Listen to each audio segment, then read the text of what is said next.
নমস্কার বন্ধুরা, আমার বৃষ্টিপর্ণা চ্যানেলে আপনাদেরকে স্বাগত।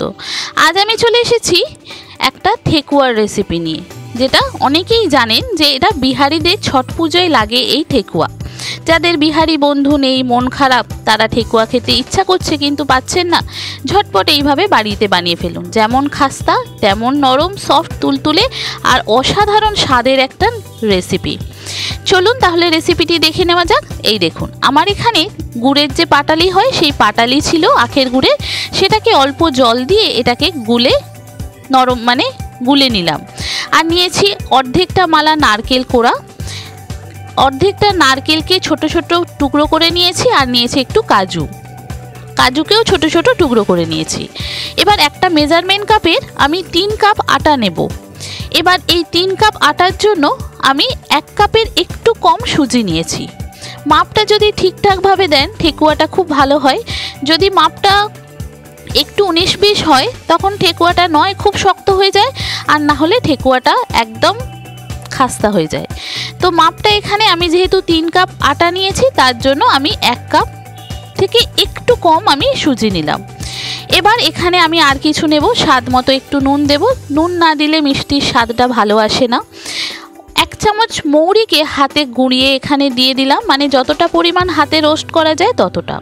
আর দিয়েছি 2 চামচ মতো ঘি, গাওয়া ঘি। ঘিটা দিলে ঠেকুয়ার গন্ধটা, স্বাদটা খুব ভালো আসে। এবার আমি এখানে এলাচ নিয়েছি। এলাচের যে দানাগুলো হয় সেই দানাগুলোকে 3-4টে এলাচের দানাগুলোকে এরকম একটু হামাল দিস্তে থিতো করে নেব। নিয়ে এটাকে আমি দিয়ে দেব এর মধ্যে।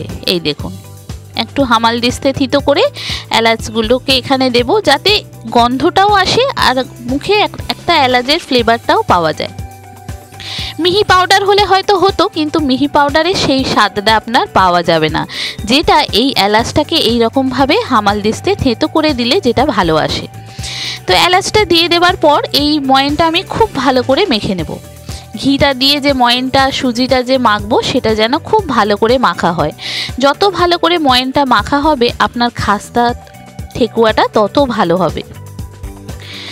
বন্ধুরা, রেসিপিটি যদি ভালো লাগে তাহলে আমার চ্যানেল বৃষ্টিপর্ণাকে অবশ্যই সাবস্ক্রাইব ও ফলো করে দেবেন, আর পাশে থাকার বেল আইকনটি অন করে দেবেন। তাহলে ভিডিও আপলোডের সাথে সাথে আপনাদের কাছে নোটিফিকেশান চলে যাবে ভিডিও আপলোডের। কেমন হলো রেসিপিটি পুরোটা দেখে জানাবেন, ভালো লাগলে একটা লাইক ও শেয়ার করে দেবেন।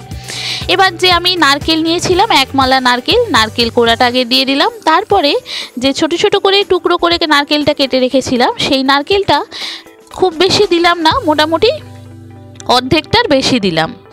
আর কাজু যেটা কুচো করে রেখেছিলাম কাজুটাও দিয়ে দিলাম। দিয়ে খুব ভালো করে মেখে নেওয়ার পর এবার যে গুড়টা আমি গুলে রাখলাম সেই গুড়টা অল্প অল্প করে দেব, দিয়ে এটাকে মাখবো। একবারে সবটা দিয়ে দেবেন না, তাহলে নয় পাতলা হয়ে যাবে, না হলে হয়ে যাবে। তো অল্প অল্প করে গুড়টা দিয়ে মাখতে থাকবো, আর এই রকমভাবে গুড়টা দিতে থাকবো। একটু গরম আছে, খুব সাবধানে মাখতে হবে। এই দেখুন, এবার এটাকে দেখুন হালকা হাতে খুব ভালো করে আমি মেখে নিচ্ছি। এই মাখাটার কাছেই কাজ। মাখাটা যার যত ভালো হবে ঠেকুয়া কিন্তু তার তত সুন্দর হবে, তত খাস্তা হবে, তত সুন্দর হবে, আর তত কি বলবো মুখে স্বাদ লেগে থাকবে। এইভাবে আমি ঠেকুয়াটাকে মেখে নিয়েছিলাম, মন্ডটাকে। এবার এখানে আমি একটা জিনিস এখনো পর্যন্ত দিইনি, যেটা আমি সবার শেষে দেব। এটা আগে ভালো করে মেখে নিই। এবার যে নারকেল কুচোটা দিয়েছি, এই নারকেল কুচোটা যখন মুখে লাগবে না, এত সুন্দর একটা স্বাদ আপনি পাবেন, কি বলবো আপনাদের। এই দেখুন, ভালো করে মেখে নিলাম। দেখুন তো মাখা হয়ে গেছে। এবার এখানে আমি উপর থেকে 2-3 চামচ চিনি দেব। এই চিনিটা শেষে দেওয়ার কারণ, যখন আপনি ঠেকুয়াটা ভাজবেন তখন কিন্তু উপর থেকে একটা চিনির একটা রস ব্যাপার আপনাকে দেখতে পাওয়া যাবে। সেই কারণেই চিনিটা শেষে দেওয়া। চিনিটা একদম প্রথমে দিলে হয়তো ভালো হতো, কিন্তু প্রথমে দিলে যে চিনি একটা ব্যাপার থাকে উপর থেকে আপনি দেখতে পাবেন, দেখাবো আপনাদের, সেটা আপনি প্রথমে দিলে পেতেন না। এবার এটাকে আমি 10 মিনিট রেখে দিয়েছিলাম। 10 মিনিট পর এটাকে আমি গোল গোল করে শেপ করব। তবে যাদের ছট পুজো আছে, যারা বিহারি নন বেঙ্গলি, তাদের কি হয় ছাঁচ থাকে, কিন্তু আমাদের ঘরোয়া ছাঁচ তো কিছু নেই, এই রকম একটা ধরনের ছাঁচা আছে যেটা আমি লুচি ছাঁকি সাধারণত। এই ছাঁচা দিয়ে দেখুন একটা শেপ তৈরি হয়ে গেল। প্রত্যেকটা শেপ আমি নিজের মনের মতোই করে করেছি, যেরকম আমার মনে হয়েছে। এই দেখুন, এটা দিয়ে দুটো শেপ আমি দেখালাম, আরও কিছু কিছু শেপ আমার মাথায় যেগুলো আছে সেগুলো আপনাদেরকে দেখাচ্ছি। দেখুন কি ভালো লাগছে না? এবার আমি চামচ নেব, একটা চামচ দিয়েও এটাকে আপনি এইভাবে গোল গোল করে শেপ করে দিতে পারেন। দেখুন, এই দেখুন এরকম ঢেউ খেলানো মতো করে দিতে পারেন, তাহলে কিন্তু শেপটাও ভালো হয়। এই দেখুন, আপনার যে ছাঁচ থাকলেই ঠেকুয়া করতে পারবেন, ছাঁচ না থাকলে ঠেকুয়া পারবেন না সেটা কিন্তু নয়, আপনি চাইলেই ঠেকুয়া করতে পারবেন। এই ঠেকুয়াটা সাধারণত লাগে ছট পুজোতে, সূর্য দেবতাকে তুষ্ট করতেই বাড়িতে বানানো হয়। তবে সূর্য দেবতা এই ঠেকুয়া যে পছন্দ করেন সেটা আপনি যে বিহারি করতে হবে, মানে যারা বিহারি লোক তারাই যে করে তার কোনো মানে নেই, আপনিও এটা করতে পারেন। এই দেখুন, একটা ছুরি নিলাম, ছুরি দিয়ে মাঝখানটা এইরকম কেটে দিয়ে এই দিকটা এরকম ভাবে কেটে দিলাম, এটাও একটা কিন্তু ডিজাইন হয়ে গেল। এই দেখুন, এই দেখুন আরও দুটো তিনটে ডিজাইন আপনাদের দেখাই, খুব সহজ সহজ ডিজাইন দেখাচ্ছি যেগুলো আপনারা সচরাচর বাড়িতে থাকে করতে পারবেন। এই কার্তিক মাসে দুর্গা কালী পুজো চলে যাবার পরই তারপরেই আসে ছট পূজা। এই ছট পূজা বিহারীদের একটা বিশেষ পূজা, যাতে এই ঠেকুয়াটা দেওয়া হয়। এই ঠেকুয়াটা আমি যতদূর জানি সূর্য দেবতাকে তুষ্ট করার জন্য ঠেকুয়াটা দেওয়া হয়। আর খাস্তা এইরকম ঠেকুয়া যদি আপনি বানাতে চান এইভাবে বানাতে পারেন, একদম খাস্তা, মুখে লেগে থাকবে স্বাদ, আর অসাধারণ খেতে হয়। সব থেকে সহজ বোধহয় এইভাবেই হয়, আরও অনেক রকম প্রসিডিওর আছে, কিন্তু এইভাবে করলে খাস্তাটা আপনার সব থেকে ভালো হবে। এবার আমি একটা ফ্রাইং প্যান নিয়ে নিলাম, নিয়ে বেশ কিছুটা ডুবো তেল দিলাম, দিয়ে অল্প জাস্ট তেলটা একটু গরম হবে, ঠেকুয়াগুলো ছেড়ে দেব, দিয়ে এটা আস্তে আস্তে ভাজতে হবে। এটা আস্তে আস্তে ভাজা হোক, নাড়ার দরকার নেই। এক পাশটা যখন দেখবেন লাল হয়ে গেছে তখন একটা কাঁটা চামচ বা ফোকের সাহায্যে এটা উল্টে দিলেই হয়ে যাবে। এইভাবেই সবকটা আমি দুটো তিনটে ব্যাচে ভেজে নিয়েছিলাম। যে সমস্ত বন্ধুরা আমার ভিডিওটি দেখছেন অথচ আমার চ্যানেল বৃষ্টিপর্ণাকে সাবস্ক্রাইব ও ফলো করেননি, তাদেরকে অনুরোধ করব আমার চ্যানেল বৃষ্টিপর্ণাকে সাবস্ক্রাইব ও ফলো করে দেওয়ার জন্য। তাহলে ভিডিও আপলোডের সাথে সাথেই আপনাদের কাছে নোটিফিকেশান চলে যাবে ভিডিও আপলোডের। কেমন হলো রেসিপিটি পুরোটা দেখে জানাবেন, ভালো লাগলে একটা লাইক ও শেয়ার করে দেবেন। এবার এই ঠেকুয়াগুলো ভাজা হতে হতে ততক্ষণে কিন্তু আরও কিছু ঠেকুয়া আমি তৈরি করে নিয়েছি নানা রকম শেপে।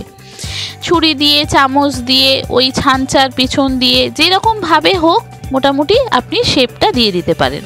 এবার এইরকমভাবে লাল লাল করে ভেজে উল্টে পাল্টে তারপরে এটা নামিয়ে নিয়ে উপর থেকে একটু নারকেল ছড়িয়ে দিয়েছিলাম যাতে ভালো লাগে। এই দেখুন আপনাদেরকে দেখাই কীরকম লাল লাল করে ভেজে নিয়েছি।